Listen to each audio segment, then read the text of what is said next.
Bom dia, pessoal. Hoje nós estamos aqui com o consultor florestal Adilson Pepino. Tem uma vasta experiência aqui em Rondônia e vamos falar sobre produção de mudas de açaí, posteriormente sobre perspectiva de mercado e os desafios dessas atividades. Então eu passo a palavra para o consultor florestal Adilson Pepino. Olá, sou o consultor florestal Adilson Pepino. Estamos aqui concedendo essa matéria à Isabela, cursando o 8º período de Engenharia Florestal do Instituto Federal, no campus de Paraná. E vamos falar um pouquinho sobre a viabilidade econômica do açaí. Então, seu Adilson, a produção de mudas de açaí, ela é constituída por várias etapas, né? Sendo a seleção de matrizes, frutos, sementes, temos também aí o preparo das sementes, preparo do substrato, escolha do recipiente, adubação, controle de pragas, entre outros, né? Então a pergunta que nós gostaríamos de fazer é a seguinte: qual das etapas é considerada a mais delicada e quais são os cuidados requeridos? Veja bem, Isabela, quaisquer produção de muda, você precisa de seguir rigorosamente as recomendações. No caso do açaí, quando você tem a opção de produzir a muda para desenvolver uma silvicultura, o que você vai? O primeiro passo é a escolha das matrizes. E como você vai determinar a matriz ideal para produzir os frutos, para você produzir as mudas?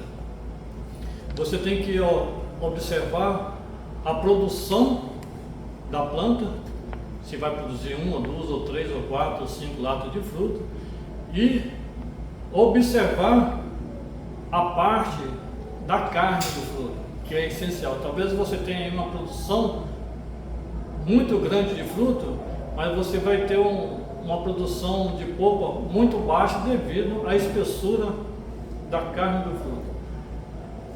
Seguindo esses passos, a planta ideal para você coletar, aí você já faz a semeadura e inicia o processo na produção de muda, tomando cuidado de ter um bom substrato para que essa muda não venha a ter deficiência nutricional ao longo do período da sua produção.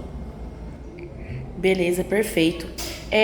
Agora a gente queria perguntar a respeito da qualidade de mudas. A gente sabe que existem alguns fatores, né? Bem como o senhor já citou, questão dos substratos, né?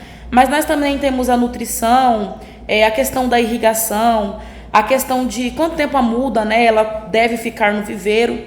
Então, se tratando de mudas de açaí, algum desses fatores aqui que eu citei, ou algum que o senhor já tem em mente, em maior ou menor proporção durante o processo de produção, ele afeta essas mudas?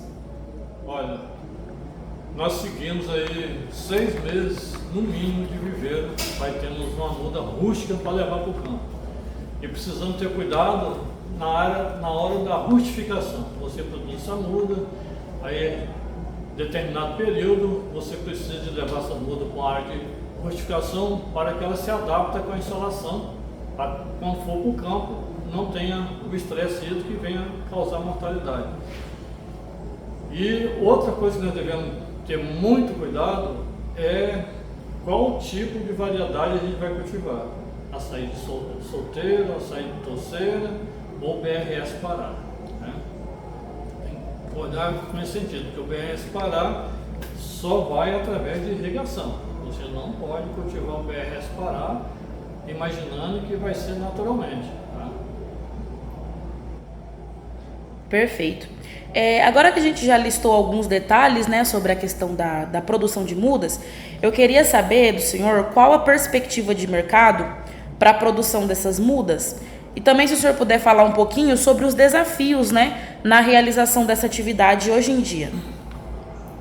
Isabel, qualquer tipo de produção, nós precisamos de estudar a viabilidade econômica, tá? E vamos partir que o produtor tem a opção de cultivar o açaí, 1, 2, 10 ou 50 hectares. Aí ele precisa de analisar juntamente com o técnico dele, se o município que ele reside vai consumir toda essa produção dele. Porque a partir do momento que ele precisar de efetuar o carregamento desses frutos e levar para outros municípios, o lucro dele já começa a diminuir. Porque, infelizmente, o frete ainda é um dos maiores encargos que existe na nossa produção. E veja bem, o produtor, ele precisa de analisar: eu vou ser um produtor de fruto ou vou ser um produtor de fruto e polpa?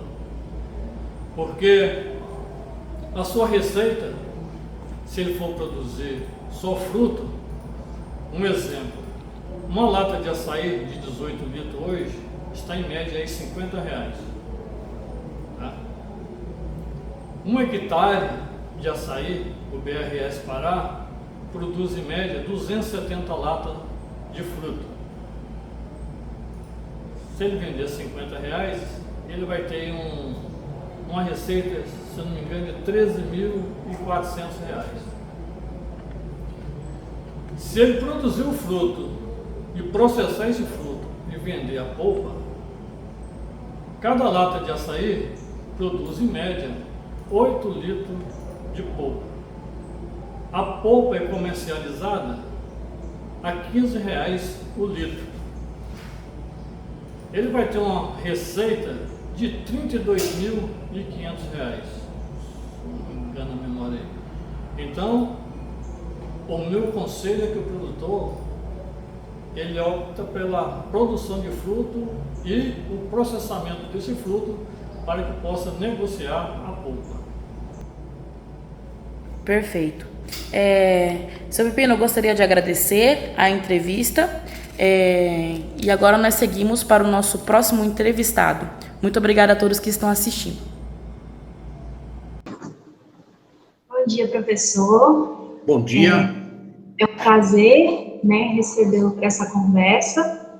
Vou apresentar o senhor brevemente aqui. Hoje nós vamos conversar com o professor Walter Velasco. Ele é engenheiro agrônomo, com doutorado em produção vegetal, com ênfase em fisiologia, e também trabalha na UFRA, certo, professor? Positivo. Nós vamos falar sobre produção de mudas de açaí. E antes de nós começarmos, de fato, essa conversa, gostaria que o senhor falasse aí brevemente sobre sua experiência profissional. Ok.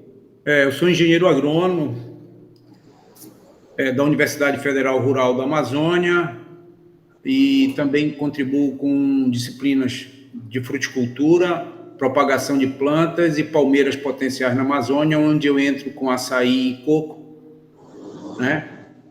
E eu tenho trabalhado ao longo já de uns 15 a 20 anos com açaí na região amazônica, E, inclusive, o meu trabalho de doutoramento, minha tese de doutoramento foi com açaizeiro, avaliando a demanda hídrica de plantas de diferentes procedências, de sequeiro e várzea.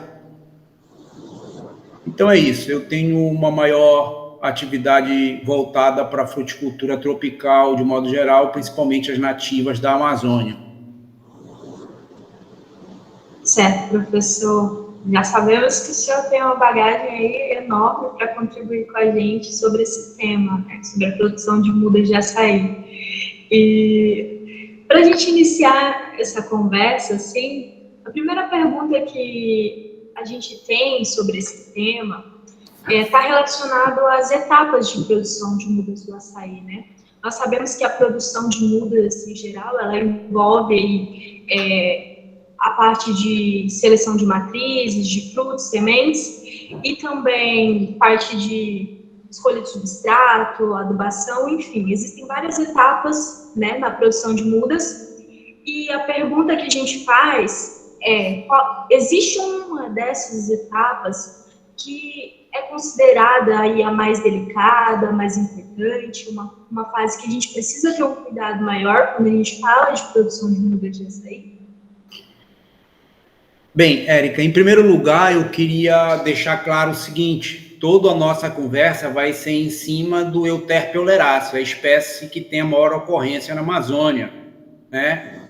Pois nós temos na Amazônia 3 espécies que se destacam, todas elas são chamadas de açaizeiro, mas eu quero deixar claro que nós vamos focar a nossa conversa em cima do Euterpe oleracea, que a diferença mais marcante das outras espécies, como Euterpe edulis e Euterpe precatório, que também é conhecido na Amazônia como açaí-açu, o Euterpe precatório, né? A diferença é que o Euterpe edulis e o Euterpe precatório são palmeiras solteiras, ou seja, elas não perfilham, enquanto o Euterpe oleracea é uma palmeira que perfilha, né? Tem um crescimento cespitoso, emitindo perfilhos, tá? Então, eu queria, em primeiro lugar, deixar bem claro isso. Em relação à sua pergunta, na realidade, Érica, é muito difícil separar as fases, as questões que você mencionou, porque elas estão muito interligadas, mas eu começaria dizendo para você uma coisa. Nós estamos tratando de uma espécie que tem sementes recalcitrantes. Eu acho indispensável começar o nosso bate-papo para tentar responder a sua pergunta, falando que ela é uma espécie recalcitrante, ou seja, as sementes não toleram perda de umidade. Ou seja, a partir do momento que a semente foi processada e colocada para secar, isso já é uma grande contribuição negativa para a germinação. Então, isso é interessante que fique bem claro. A semente deve ser semeada com o maior teor de umidade possível, ou seja, você processou, tirou a polpa, a semente está apta a ser colocada para germinação. Perdeu a umidade, ela vai perder gradativamente poder germinativo, tá? Então, isso é uma coisa muito interessante que nós não podemos perder de vista, tá certo? E outra questão que é muito interessante, já que ela é uma espécie que depende muito de umidade, ela tem uma demanda, a muda tem uma demanda hídrica muito alta, né? Então, isso já puxa uma outra questão, é a característica do substrato que nós vamos usar para a semente. Se ela é uma espécie que não tolera perda de umidade, nós vamos então ter que ter um substrato para nos dar uma certa comodidade maior, que tenha uma grande capacidade de absorver umidade, tenha aquele efeito esponja significativo, para que a gente não precise estar molhando várias vezes ao dia o leito de semeio, né? Então, em questão disso, a gente tem trabalhado muito com um substrato que é o pó de coco. É um substrato que a só coco, através de uma subsidiária sua, uma fibra que está estabelecida na região, produz, e é um substrato extremamente hoje consumido no Brasil todo, que é o pó de coco. Então, ele tem uma característica muito interessante. Ele consegue absorver um volume de água, segundo a literatura, 80 vezes, ele aumenta de volume 80 vezes a partícula do pó de coco, né?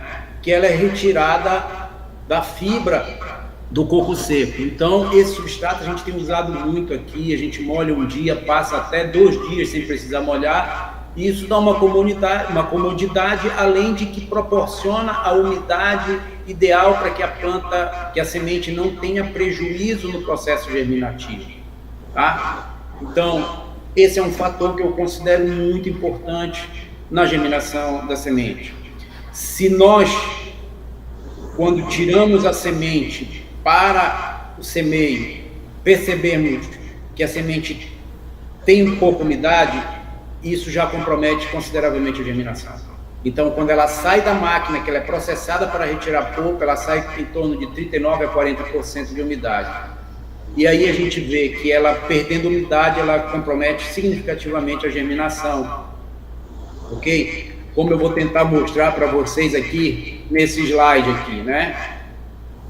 Então, vocês vejam que a percentagem de germinação está diretamente relacionada à umidade, né? Quando ela saiu da máquina com 39,4% de umidade aqui, a umidade é maior, ela saiu da máquina e foi semeada, tá? Saiu da máquina de processamento para extração de polpa, e a gente tem um percentual de germinação em torno de 90%, 91%, enquanto que o início da germinação, aproximadamente 20 dias, começa a germinação agronômica aqui, ou seja, aqui a gente percebe sem mexer na semente, né? Enquanto que quando ela perdeu umidade, aproximadamente 50% de umidade, ela foi muito mais tardia na germinação, ela começou a germinação com 26 dias após o semeio, e aí nós tivemos um percentual de germinação em torno de 40%. Então a gente vê a importância da água para essa espécie, tanto na semente, como a gente vai ver mais na frente, a importância da água no crescimento. Sim, em relação à questão da umidade do substrato e a umidade natural que a semente é levada ao leito de semeio, né? Que se ela for, porque via de regra, a grande maioria das sementes, o pessoal sempre bota para secar, né? Até com um propósito de armazenamento. Então, a gente já percebe que a semente do açaizeiro não tolera armazenamento. Se você quiser armazenar, você pode até armazenar, mas você já vai ter que dar condições para que a semente tenha umidade suficiente, e esse armazenamento já funciona como uma pré-germinação. Ou seja, é um recurso que você pode usar, mas está ciente de que a germinação já está em curso, né? Nós aqui dispomos hoje de 2 cultivares de açaí, todas duas lançadas pela Embrapa, e alguns ecótipos, tá? Bem, em primeiro lugar, é importante que você conheça o potencial genético que a planta que você vai propagar tem, tá? Então, quando você trabalha em cima de uma cultivar, ou BRS Pará, ou BRS Pai d'Égua, que foi a mais recente que saiu, essas plantas já passaram por um processo de seleção natural de 5 gerações de cruzamentos, e que normalmente fixam um caractere, né? E qual é o mais interessante dos caracteres que uma matriz de açaizeiro tem que ter? Você tem que levar em consideração o fator fundamental, que é o rendimento de polpa. É assim, se o seu fruto tiver um bom rendimento de polpa, no mercado paga um preço diferenciado. As agroindústrias hoje já fazem um teste antes de comprar seu açaí. Elas fazem um teste para ver o teor de açúcar solúveis totais. Então, isso está diretamente relacionado com o teor de polpa. Então, esse é um dos fatores mais importantes. Atrelado a isso, é claro que você vai querer uma planta que apresente uma boa produtividade de frutos. Ou seja, o que quer dizer uma boa produtividade de frutos? E esse material que eu estou mostrando para vocês, eu acho que não sei se vocês estão percebendo a foto de apresentação. Né? Estão percebendo, Érica? Sim. Então, esse material aqui é um ecótipo, é o FICAP 31. É um material que reúne excelente produtividade, ou seja, eu cheguei a ter 13,5 toneladas de frutos por hectare com esse material, e cheguei a ter 21% do rendimento de polpa dos frutos, quando a média fica em torno de 18%. Tá? Então,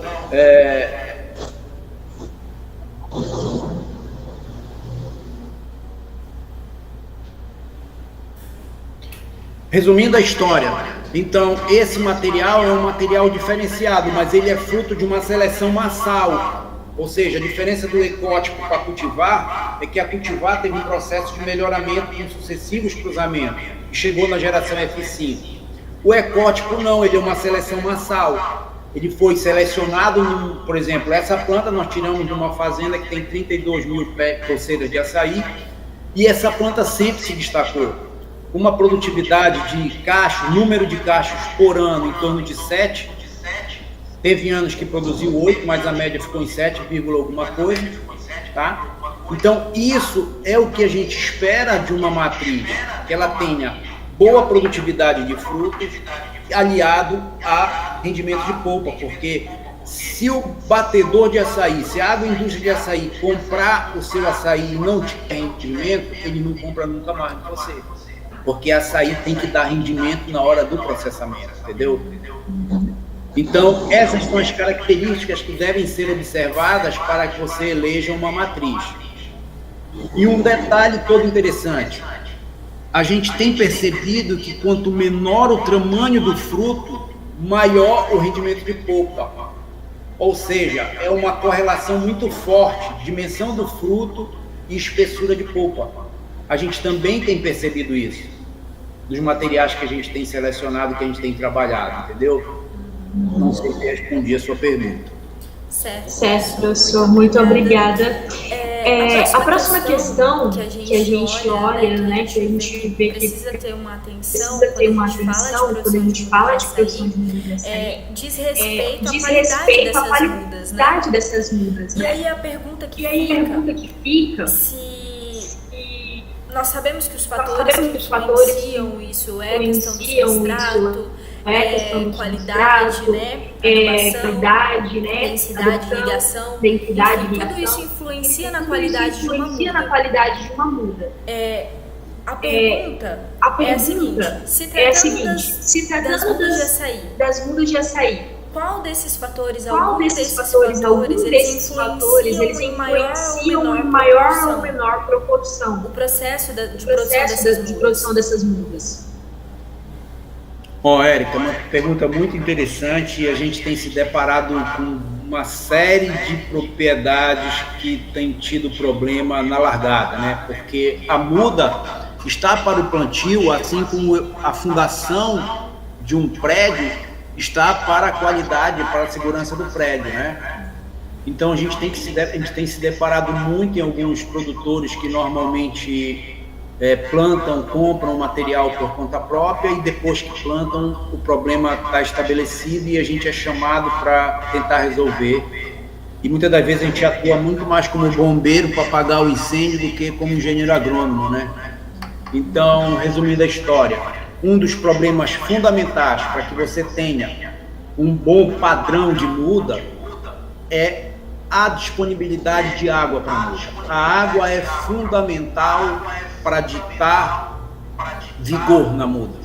É uma espécie que tem uma demanda hídrica muito interessante. Eu vou mostrar para vocês alguns trabalhos que a gente fez, né? E é muito interessante essa demanda hídrica ser atendida, porque ela vai dar um vigor para a muda que, consequentemente, vai ter condições de se enfrentar uma nova condição, que é a condição quando ela sai do viveiro e é levada a campo. Então, a disponibilidade hídrica é muito alta. A demanda de água da muda de açaizeiro é muito alta. Então, esse é um dos problemas. Associado a um outro problema, luminosidade. A espécie, ela é muito suscetível à fotodegradação. Ou seja, ela é produzida normalmente com 50% de sombreamento, viveiro com tela de sombrio de 50%. E normalmente ela é levada ao campo no nosso inverno amazônico, que se caracteriza por dias bastante chuvosos e nublados, onde a intensidade luminosa é bem menor do que o nosso verão. Então, alguns viveiros não têm nem uma ala de aclimatação, ou seja, sai dos 50% e vai para os 70% de 30% de sombreamento. Não, muitos dos viveiros tira 50% e joga direto para o campo, se apoiando que a propriedade muitas das vezes tem irrigação, mas ele esquece da adaptação da luminosidade para a planta. Então, adaptar a planta, rustificar a planta de açaizeiro significa adaptar a uma nova condição de luz. Se você tirar do viveiro 50% e jogar para o campo no inverno amazônico, onde os dias são nublados, ela não vai ter problema algum. Mas muitas regiões apresentam o que a gente chama de veranico. O que é o veranico? Nós estamos no verão, aí dá uma semana, dá 8, 10 dias de chuva, aí as pessoas acham que chegou o inverno. Aí começam a plantar. e aí as chuvas suspendem, o sol volta a ficar a pino, resumindo a história. E a planta sente. Ela pode, dependendo da intensidade desse choque, ela pode apenas apresentar uma clorose generalizada em algumas partes da folha ou na folha inteira, assim como ela pode apresentar uma clorose seguida de queima e muitas das vezes a perda da muda. Então eu diria assim, água e essa condição de luminosidade, esse choque de luz, elas são os maiores inimigos da muda de açaizeira ao serem levadas ao campo. Esse slide aqui, que está em foco,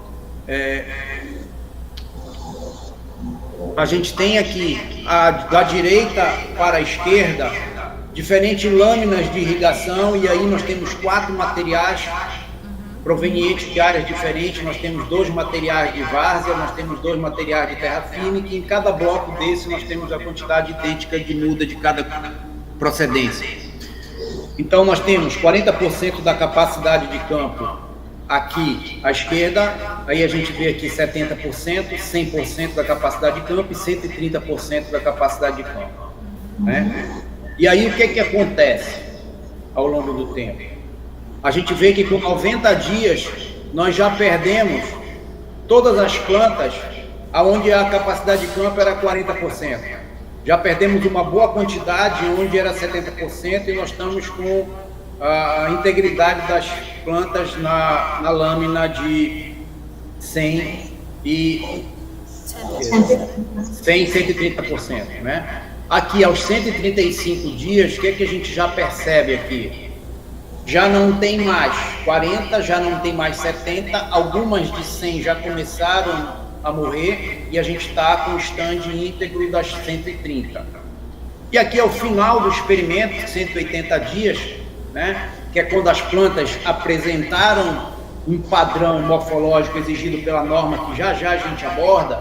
A gente percebe que muitas plantas de 100 já morreram, enquanto as de 130 não precisava aplicar nenhum teste estatístico para mostrar a diferença, né, de vigor, de padrão dessas mudas. Então isso aí só ilustrando para vocês, né, e aqui é de uma forma gráfica, a altura, diâmetro do coleto, número de folhas, em função também da demanda hídrica, né? A 40% da capacidade de campo, aqui 70%, aqui 100% e aqui 130% em relação à altura, e aqui segue diâmetro, aqui segue número de folhas. Então a gente percebe que os materiais, todos eles, independente da procedência, tiveram um comportamento muito similar, tá? Então isso só para complementar aqui, e agora a gente vou começar a responder a sua questão. Aqui a gente vê, né, as mudas das 4 materiais de procedência diferentes, quando submetidas a uma lâmina de irrigação aqui de 100% da capacidade de campo, e aqui a gente tem as mudas de materiais de procedência diferentes com 130% da capacidade de campo, onde a gente mostra, a gente ilustra, né, o fator água sendo o grande responsável para ditar um padrão ótimo para as mudas, ok? Agora, voltando para a sua resposta, sim, nós temos no Pará a SESME Pará, que é a Comissão Estadual de Sementes e Mudas, que tem todo um critério estabelecido para a fiscalização da muda produzida no estado do Pará. Aonde nós começamos, em primeiro lugar, a norma fala do aspecto harmonioso vegetativo, ela tem que estar isenta de pragas e doenças, tá? E aí depois nós vamos ver, é importante a idade da planta. A planta deve apresentar uma idade entre 4 a 8 meses, mas eu adianto para vocês que normalmente não se consegue atingir o padrão, né? Não se consegue atingir o padrão antes de 6 meses de idade. A gente já trabalhou muitos experimentos com isso, e com 6 meses a gente teve o menor intervalo de tempo para atingir todo o padrão exigido. Então nós vamos levar em consideração, né? Devem apresentar altura uniforme, aspecto vigoroso, cor e folhagem harmônica, possuir no mínimo 5 folhas maduras, pecíolo longo, e as folhas mais velhas devem apresentar foliões separados. Está errado na norma aí, eu já mandei essa correção, inclusive, para a secretaria. O que eles estão dizendo aí? Tem que apresentar 5 folhas e as folhas mais novas tem que apresentar uma característica de folha composta, que é o padrão de folha da planta adulta. Então, essa é uma exigência. A planta tem que ter pelo menos 2 folhas no padrão de folha definitiva, apresentando uma folha composta com folíolo, né? Então a gente vê aqui nas lâminas de irrigação 130, todas os materiais das diferentes procedências apresentaram essa característica. A altura da planta, ela tem que ter, daqui da região do coleto até o ápice, né? Ela tem que ter entre 40 a 60 centímetros de altura. O diâmetro do coleto, ele tem que ser sempre superior ao diâmetro do ápice. O que quer dizer isso? Qual a indicação disso aí? Por que isso está na norma? Porque a gente vai perceber que quando a muda foi produzida com excesso de sombreamento, o que acontece? Há um estiolamento, a folha fica com um pecíolo muito longo, 80, 100 centímetros de comprimento. Então isso é um indicativo de que esta muda foi produzida com excesso de sombreamento e a possibilidade de dar problema é muito grande, praticamente 100% dos casos essa muda vai ter problema no campo, tá? Bem, então nós temos altura, número de folha, diâmetro do coleto, a dimensão do recipiente onde ela é produzida, ela tem que ter pelo menos a dimensão de 15 ou 25 centímetros de saquinho plástico fechado, ok? Que isso vai dar em torno de 1.600 ml de volume, ok? Então, essa é a exigência mínima estabelecida pelo Ministério da Agricultura. As mudas que tiverem fora deste padrão estão sujeitas, né, a serem apreendidas e, consequentemente, o responsável vai perder as mudas e o viveiro vai ser notificado, tá? Então, essas são as principais características que a muda deve apresentar por ocasião de ter atingido o estágio ótimo para ir ao campo. Olha o que a gente percebe aqui. A gente percebe que muitas plantas, é muito comum acontecer isso. Elas são compradas por um preço mais barato. Olha o pecíolo dessa planta, a dimensão do pecíolo dessa planta que estava. Então, ela é levada ao campo e aí, por questões de choque, de iluminação, de luminosidade, a degradação da molécula de clorofila, o que é que vai acontecer? Essa planta, ela fica com essa característica e muitas das vezes você perde. Já vi áreas que perdeu 100% das mudas. Então esse é um problema muito comum acontecendo hoje na região aqui por questões da má produção. Muitas das vezes não é nem má fé, é desconhecimento do viveirista que está se envolvendo com produção de açaí há pouco tempo, né? E aí o problema é repassado para o produtor, que tem um prejuízo significativo, tá? Bem, então, voltando à sua última pergunta, né, qual a perspectiva de mercado para a produção dessas mudas, eu diria para você, a perspectiva é gigante. Ainda existe uma previsão dos especialistas que a cultura do açaí ainda tem 11 a 15 anos de ascensão para chegar na fase de estabilização do gráfico. Então está crescendo muito a área plantada de açaí cultivado, embora a maior área ainda seja açaizás nativo, mas está crescendo muito. E aí a gente esbarra num problema, que é o custo de deslocamento desta muda. Só para você ter uma ideia, há uns 2 anos atrás, no início da pandemia, nós fomos implantar uma área com 25 mil plantas. E a gente foi fazer um cálculo, só de transporte, seriam 11 carradas para levar essas 25 mil mudas. Só de frete, nós iríamos gastar R$36 mil de frete.